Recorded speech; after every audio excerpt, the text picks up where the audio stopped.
नमस्कार, मैं हूं मनीष कुमार झा और आप देख रहे हैं हमारा special show national security. We have a very special guest today. We are talking about Indian naval forces and fire power. We are talking about aircraft carrier, we are talking about submarine, destroyer और frigates. हमारी naval क्षमता कितनी है और future में navy India में क्या कर रही है। आपको मैं बताना चाहूँगा कि नेवी जो है टेक्नोलॉजिकल स्फेयर में तीनों सर्विसेज से बहुत ही एक डिफरेंट और अलग क्षमता रखती है। वो फ्यूचरिस्टिक एस्पेक्ट पे ध्यान देती है और इन चीज़ों के बारे में बात करने के लिए बहुत ही खास मेहमान हैं आज, जो कि formal deputy chief of naval staff है, वाइस एडमिरल संजय महिंद्रू। मैं इनको स्वागत करता हूँ।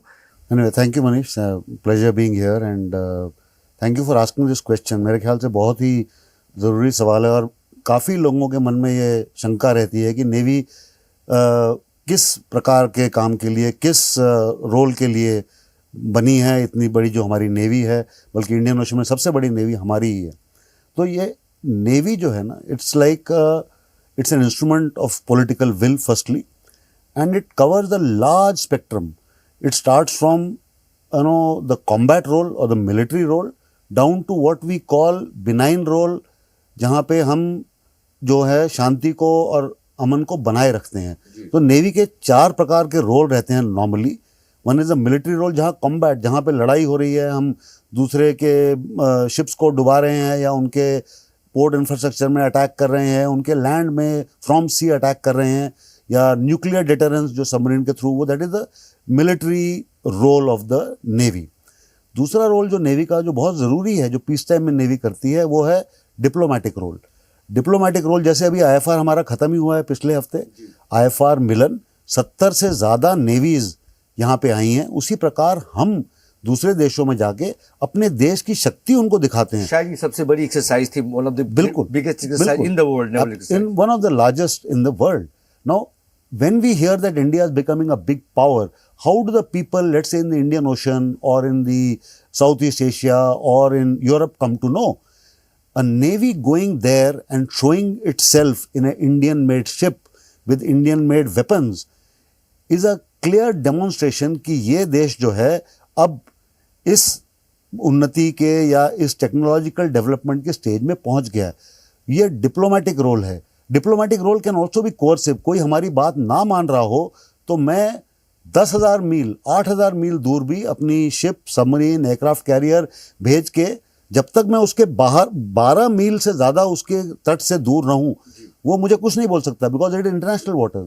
But I can cores him, मैं उस पर दबाव डाल सकता हूं कि जो मैं चाहता हूं या जो मेरी जो रिक्वायरमेंट है, अगर आप उसको मीट नहीं करेंगे तो I can bring to bear, जितनी शक्ति है मेरी इन एसेट्स की, उनको मैं आप पे डाल सकता हूँ। So that is the diplomatic role of the navy. But मैं वाइस एडमिरल पूछना चाहूँगा, जो हम अदर नेवी को देखते हैं, चाइनीज़ नेवी है, अमेरिकन नेवी है, वो एक एक्सपीडिशनरी नेवी मानी जाती है, वो एक अग्रेसिव अटैक नेवी मानी जाती है। हम वो पोस्चर हमारी नहीं है, हमारा अभी तक पोस्चर नहीं है। We do not have that posture. We want to attack somebody, but we have an aggressive force also. We have an amphibious force, although it is not a very large amphibious force, but we have ordered landing LPDs. LPH are already been ordered by us. They are meant to take reasonable size. We can. So as the Navy grows and we spread as a country, that then the third role and the fourth role, which I was just coming just to finish your question, is the humanitarian role. I mean that is बहुत बड़ी role है। बहुत बड़ी role है कि कहीं पे कोई नेचुरल डिजास्टर हो जाए, अर्थक्वेक हो जाए, स्टॉर्म आ जाए, कुछ भी हो, तो नेवी हमेशा एटलीस्ट हमारे जो एरिया ऑफ रिस्पॉन्सिबिलिटी है इंडियन ओशन रीजन में, सबसे पहले भारतीय नौसेना वहां पहुंचती है। और हम एक मैरीटाइम नेशन है। सो उससे जो है हमारा इन्फ्लुएंस, तो ये 4 रोल हैं। बट आपने सिंदूर की बात की, so I will just go into that question straight away. कई बार पूछा जाता है कि भारत, मतलब नेवी क्या कर रही थी। मैं आपको एक ही उदाहरण दूंगा। जब अटैक्स हो रहे थे तो आपने एयर पिक्चर के कई बार वो आपने क्लिप्स देखे होंगे कि एयर पिक्चर बिल्कुल खाली था, कोई एयरक्राफ्ट फ्लाई नहीं कर रहा था both sides of the border, but no one saw the maritime picture. The maritime picture, even 10 days before and 15 days after, no ship traversed anywhere to Pakistani ports. The amount of damage, economic damage, because of the mere presence और posturing जो Indian navy ने किया, उनका trade ठप हो गया। मतलब 15-20 दिन अगर आपके देश में कोई शिप ना अंदर आ रहा है ना बाहर जा रहा है, उसका जो इम्पैक्ट इकोनॉमिक होता है, that is many times more than hitting a runway. I am not saying hitting a runway is not important, it is critically important and navy can do that. Vice admiral, मैं ये पूछना चाहूँगा कि ऐसे global सर्वे में हमारी navy fifth मानी जाती है, बट क्या चीज़ें हैं जो नेवी को जो इंडियन नेवी को सबसे पावरफुल सशक्त माना जाता है? क्या ये कैपेबिलिटी है? क्या हमारे पास आईएनएस विक्रांत है, फ्रिगेट है, डिस्ट्रॉयर है? और जैसे आपने भी बताया कि the best aspect of Indian navy की हमारी ग्लोबल एक्सरसाइज जो है, कैपेबिलिटी है, जो ऑपरेशनल कैपेबिलिटी है, दुनिया में हम काफ़ी देश के साथ में करते हैं। मिलान एक 40 कंट्रीज एक्सरसाइज था, अपने आप में बहुत बड़ा एक था। जो क्या चीज़ें हैं जो इंडियन नेवी को सबसे पोटेंट इंपॉर्टेंट फोर्स बनाती है, ग्लोबल फोर्स बनाती है, एक डिसिप्लिन फोर्स भी है और टेक्नोलॉजिकली अहेड बनाती है? मैं अपने संक्षिप्त में समझना चाहूँगा शॉर्ट में। तो एक तो ये चीज़ है कि इंडियन ओशन रीजन में by size Indian Navy is the largest navy and we are the first responder as far as maritime issues go. तो कहीं भी कोई प्रॉब्लम होती है, पायरेसी हो, नेचुरल डिजास्टर हो, कुछ भी हो, तो इंडियन नेवी हमेशा वहाँ रिस्पॉन्ड करने को रेडी है for maintaining peace, quiet, and if somebody is falling out of line, we do that. That is one thing. Secondly, Indian Navy has been always the proponent of आत्मनिर्भरता। अभी हम आत्मनिर्भरता पिछले 10-15 साल से काफ़ी इसकी चर्चा चल रही है, बट भारतीय नौसेना ने 1970 के दशक से जब हमने पहली नीलगिरी बनाई थी, जो मतलब फ्रिगेट था उस समय का, तब से हमने ये स्टेप्स लेने शुरू कर दिए थे। हम समझ चुके थे कि कोई देश आपको एडवांस टेक्नोलॉजी, बेशक शिप में हो, सबमरीन में हो, या एयरक्राफ्ट में हो, या वेपन्स में हो, कोई आपको बड़ी आसानी से देने वाला नहीं है। ये काम नेवी ने बहुत पहले अपने design bureau, ship design bureau, submarine design bureau और जो ट्रांसफ़र ऑफ टेक्नोलॉजीज़ के माध्यम से इन्होंने करना हमने शुरू कर दिया था। तो जो भारतीय नौसेना जो अभी की आज की है, तकरीबन मैं कहूँगा 65 से 70% जो नॉट ओनली शिप में 3 मतलब पार्ट्स होते हैं। एक होता है फ्लोट, मतलब शिप बनाना, आप शिप बनाते हैं, वो एक चीज़ है कि स्टील हो गया उसको किस तरीके से डिज़ाइन करेंगे, उसको किस तरीके से बनाएंगे, कितने समय बनाएंगे, वो एक चीज़ होती है। दूसरा होता है मूव कंपोनेंट, जो आप या तो गैस टरबाइन लगाएंगे या डीजल लगाएंगे या न्यूक्लियर प्रपल्शन लगाएंगे, जो भी लगाएंगे, और उसका जो प्रपल्शन चेन होता है दैट इज मूव कंपोनेंट। और तीसरा होता है फाइट कंपोनेंट, जहाँ पे मैं रडार, ईएसएम दूसरे को ढूंढ सकता हूँ, मेरे जो एनिमी है, और फिर मिसाइल और वेपन्स अंडर वाटर या एयर में या शिप में, जिससे मैं उसको मार सकूँ। तो हमारी जो फ्लोट की क्षमता है, जो अपने बनाने की क्षमता, वो तो तकरीबन पूरी है। मैं कहूँ 90% से भी ज़्यादा हम अपने आप अपना स्टील रखते हैं, अपने आप डिज़ाइन करते हैं, अपने आप बनाते हैं। Vice admiral, very well explain. मैं अब समझना चाहूँगा, हम कैपेबिलिटी की बात करेंगे कि जो नेवी है अपने एसेट के लिए जानी जाती है। जो एयरक्राफ्ट कैरियर होते हैं, उनके साथ में डिस्ट्रॉयर होते हैं, फ्रिगेट्स होते हैं, बट जो सबसे पोटेंट है वॉरफेयर में एक सबमरीन होता है। कहीं ना कहीं हमारे पास एक 2 पुरानी जर्मन सबमरीन हुआ करती थी, फिर अभी स्कॉर्पियन सबमरीन जो है 6 हमारे पास है, और अभी हम नई सबमरीन की बात कर रहे हैं। But at the same time जो हमारे एडवर्सरीज़ हैं, वो भी कहीं ना कहीं पैरेलल डेवलपमेंट उसकी हो रही है। अगर मैं पाकिस्तान की भी बात करूं तो उनके पास भी कई क्लास के सबमरीन है। चाइना जो काफ़ी एग्रेसिवली आगे बढ़ रहा है। आप इंडिया के सबमरीन प्रोग्राम को कैसे देखते हैं? तो इंडियन नेवी ने 90 की दशक में एक 30 ईयर सबमरीन प्लान बनाया था उस समय, कि हम उसी के कि इतनी सबमरीन 24 एक सबमरीन हम अपनी रखेंगे, किस तरीके से बनाएंगे कि और उस टाइम था एक्विजिशन का कि हम ज़्यादातर खरीद रहे थे, कि उतनी हमें मतलब कॉन्फिडेंस नहीं था और टेक्नोलॉजी भी नहीं थी 80s 90s में कि हम खुद बनाने की सोच सके। तो लार्जली इट वाज कि नेवी की क्या रिक्वायरमेंट है, ये नंबर्स हैं और ये लोग, इन लोगों से हम सोर्स करेंगे। फाइनल एम हमेशा ये था, तब भी हमेशा एम था कि हम खुद अपनी सबमरीन बनाएंगे, जो भी हम खरीदेंगे। तो ये 30 ईयर सबमरीन प्लान था। उसके अंडर हमने पहले तो ये स्कॉर्पियन डील जो है 2004-05 में हमने ये डील साइन की, जो हमें 10 साल में 6 सबमरीन मिलनी थी। तो वो कई कारणों से वो डिले हो गई। उस डिले के कारण हमारा जो अगला प्रोग्राम था, जो 6 सबमरीन का P-75 आई आई का जो था, प्रोजेक्ट P-75 इंडिया के नाम इंडिया, से हाँ जाना जी, जो इसको इंडिया कहते हैं, वो भी काफ़ी डिले हो गया। बल्कि जो हमने शुरू किया था, मुझे अगर मैं ठीक कहूँ तो 2010-11 में ही हमने इसका जो प्रिपरेशन शुरू कर दिया था। बट करते करते अभी मैं सुन रहा हूँ कि शायद बहुत जल्दी ये जो 75 इंडिया की रिक्वायरमेंट जो है वो मीट हो जाएगी, या जितनी भी सबमरीन्स हैं और जो भी कॉन्ट्रैक्ट जिससे करेंगे, फॉरेन कॉन्ट्रैक्ट पे लाइसेंस प्रोडक्शन हम बट हम नेवी MDL के में करेंगे। कैपेबिलिटी रोड मैप से पीछे चल रहे हैं जो perspective as far as submarine goes, इसमें हाँ जी कोई डाउट नहीं है, डिले है। As far as submarine production goes, we have work very well on nuclear submarine. Nuclear submarine जो ATV प्रोग्राम है वो सेटअप किया गया था अगेन 80 के दशक में। There we have moved very well, because again there we have been largely atmanirbhar. बिल्कुल जो है हमने सब कुछ उसमें आत्मनिर्भर तरीके से किया है। तो जो क्षमता है अभी 75 इंडिया, हमारी जो इमीडिएट रिक्वायरमेंट है, जो हमारी जिसको हम टर्म्स में फोर्स लेवल रिक्वायरमेंट कहते हैं, क्यों because of the delays force level requirement को इमीडिएटली मीट करने के लिए हम 75 इंडिया कर रहे हैं।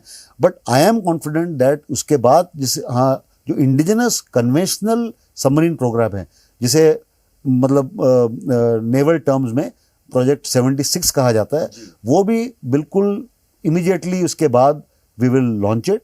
बिकॉज जैसे ही फोर्स लेवल रिक्वायरमेंट, हमारी जो अभी की सबमरीन्स हैं जो आपने कहा तकरीबन 20 से 25 साल पुरानी है ज़्यादातर, विच काफ़ी पुरानी है, तो हमें इमीडिएट रिक्वायरमेंट चाहिए। स्कॉर्पियन 6 हैं और कम से कम 6 और इमीडिएटली नई सबमरीन चाहिए जो इसकी मीट हो जाएंगी, 75 इंडिया से मीट हो जाएंगी। बट उसके बाद भी तो हमें सबमरीन चाहिए ही चाहिए। स्कॉर्पियन भी 10-12 साल में 20-25 साल की हो जाएंगी, तो उनको रिप्लेसमेंट करने के लिए हमें अपनी जो है 76 प्रोग्राम भी पक्का लॉन्च होगा। आई am confident on that. Vice admiral, very proud of that. In fact आपने कमांड किया है इंडिया का सबसे पहला सबमरीन, और बहुत कॉम्प्लेक्स टेक्नोलॉजी हमने डेवलप की है। हम न्यूक्लियर सबमरीन डेवलप कर पा रहे हैं, tested, proven and selling under water smoothly.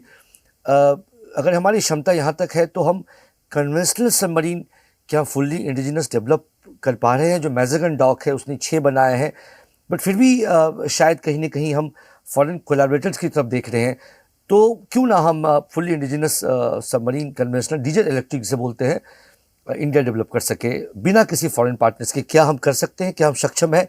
क्या हमारे पास ये कैपेबिलिटी है? जबकि इतने सालों से डेवलप करते आ रहे हैं, वो लाइसेंस टेक्नोलॉजी के तहत है। बट मैं समझना चाहूँगा आपसे जो इमीडिएट रिक्वायरमेंट है, क्योंकि अगर जो भी चीज़ हम पहली बार अपने आप करना चाहेंगे तो सर्टनली उसमें डेवलपमेंटल टाइम्स ऐड होते हैं।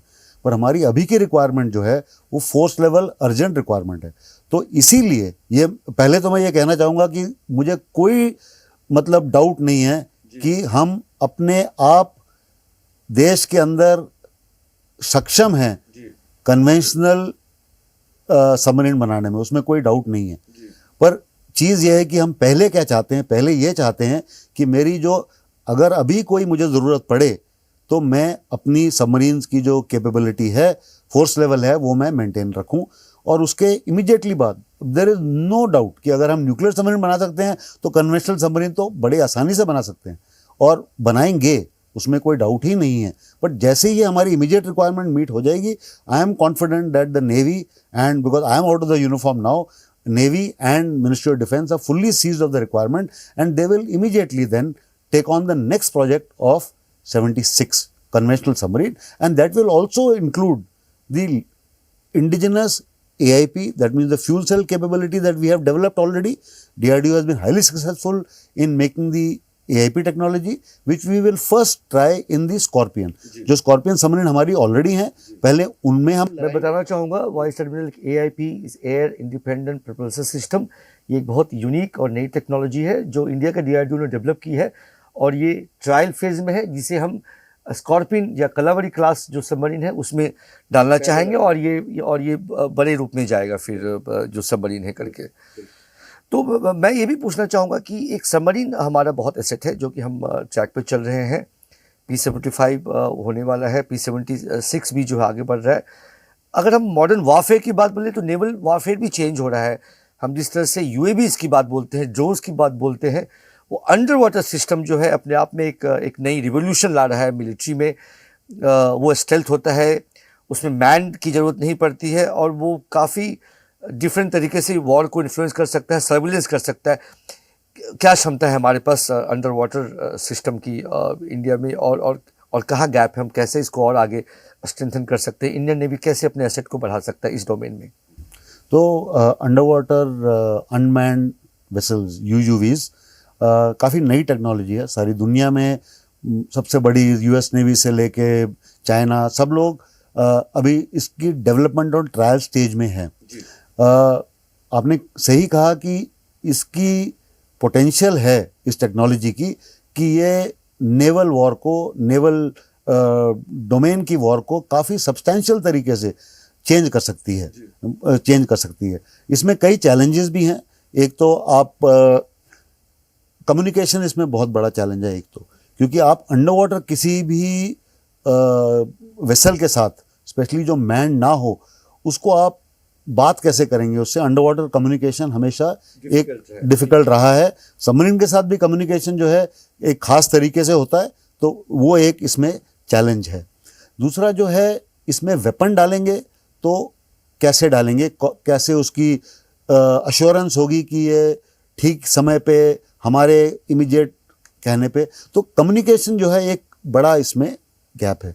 But even so our industry, whether it is L&T, it is DRDO, and now there is a IDEX challenge on Jalkapi Make One जो है एक तरीका है जो बनाने का, जहाँ पे गवर्नमेंट पैसा देती है इंडस्ट्री को कोई नई चीज़ बनाने के लिए।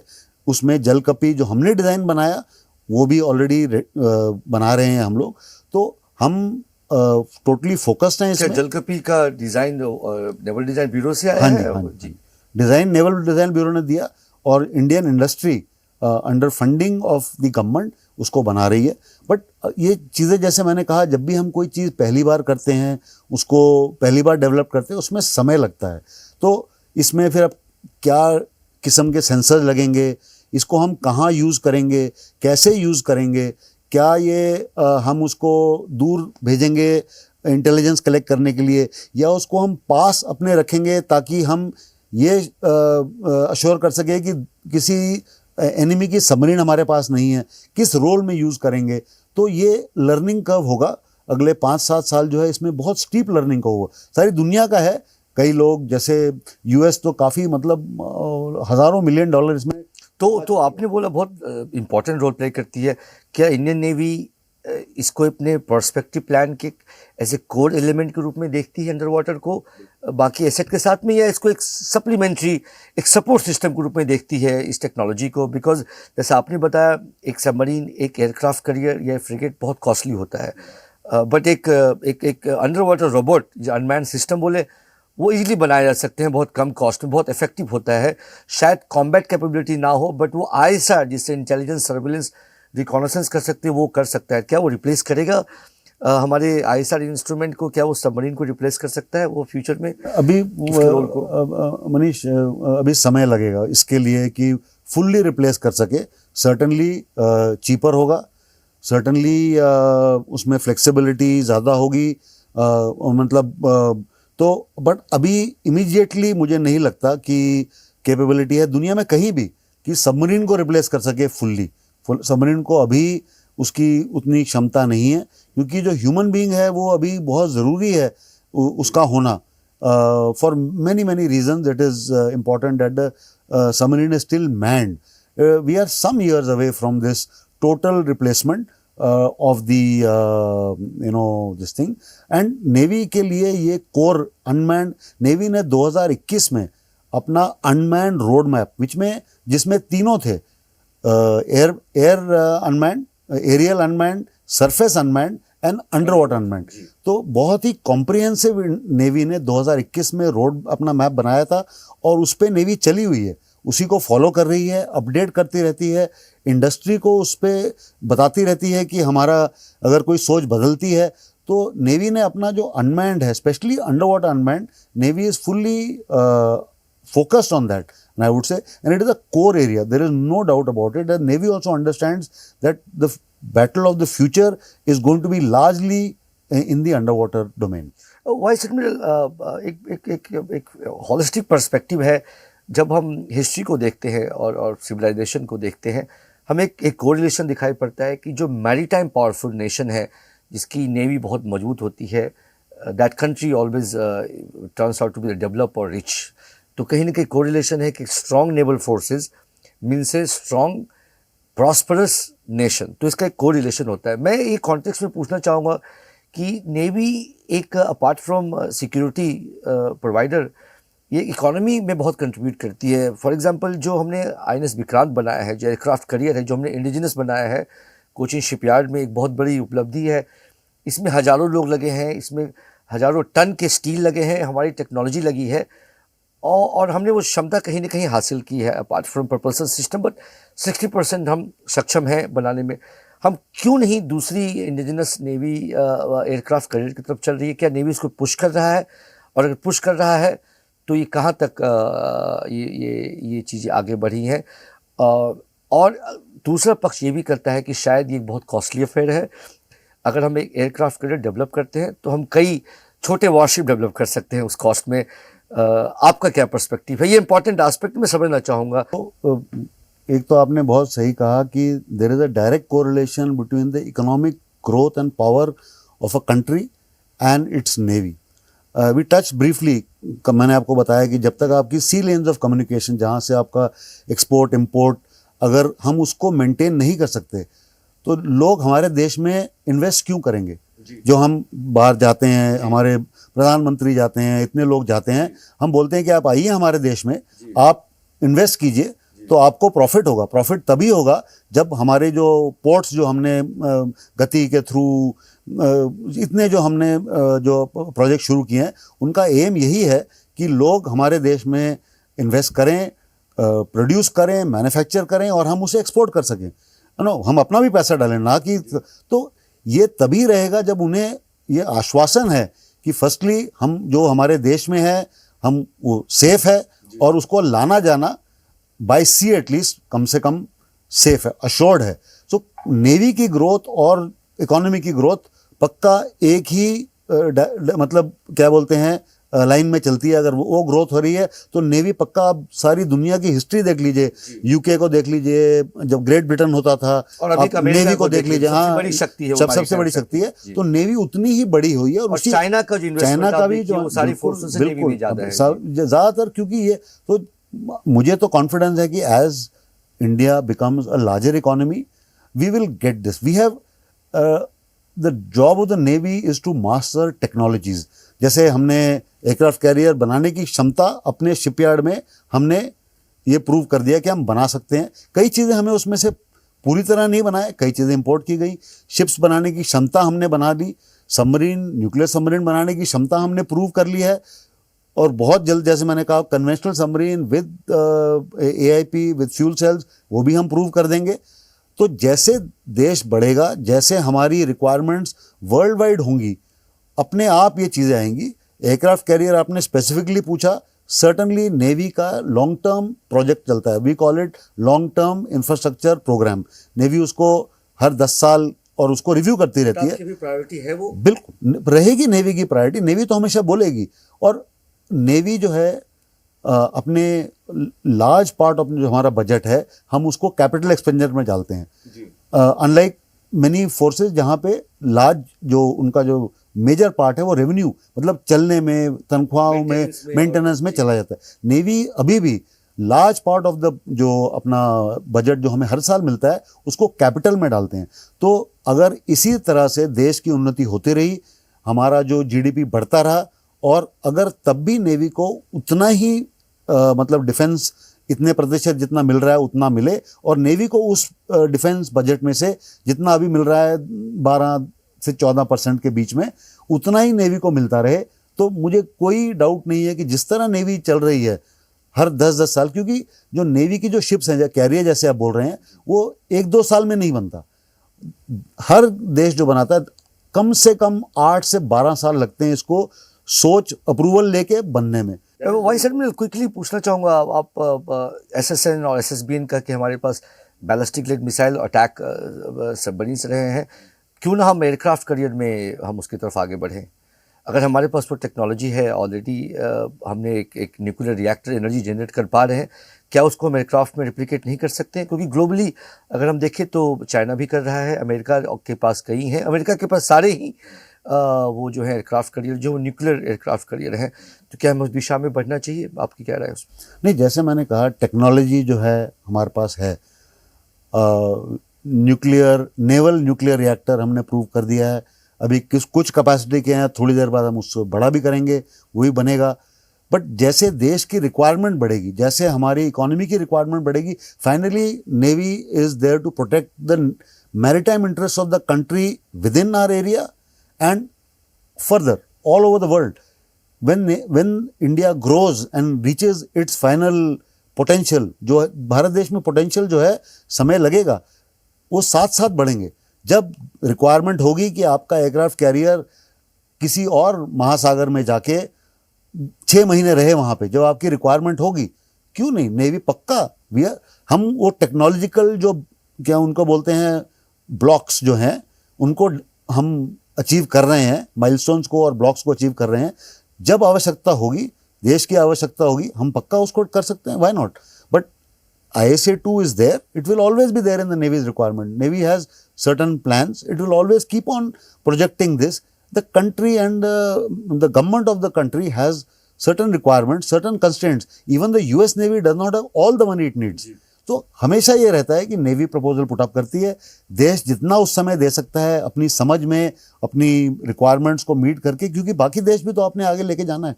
तो ये होलिस्टिक रिक्वायरमेंट है। तो 100% I am quite sure sooner than later there will be IAC-2 maybe further, and they will, if the country so wants, as the country grows, will be nuclear prepared also. It's a great word. I thank former Deputy Chief of Naval Staff, Vice Admiral Sanjay Mahendru, on such a wide range of issues, submarine aircraft carrier और navy के future potential पे बात करने के लिए। मैं मनीष कुमार झा, धन्यवाद।